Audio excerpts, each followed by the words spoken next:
Replacing the needle. Check the needle frequently to ensure that the tip is not bent or blunt. Replace the needle if it is bent or blunt. Raise the needle to replace it. When moving the needle, make sure that the needle does not hit the needle plate or other parts. Press the lockout key.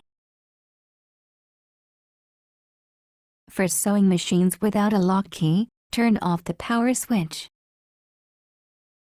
Loosen the needle clamp screw with a screwdriver and remove the needle.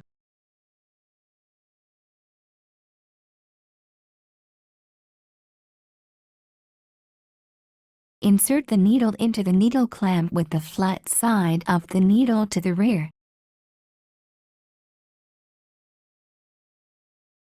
Push the needle up against the stopper and tighten the needle clamp screw securely with the screwdriver.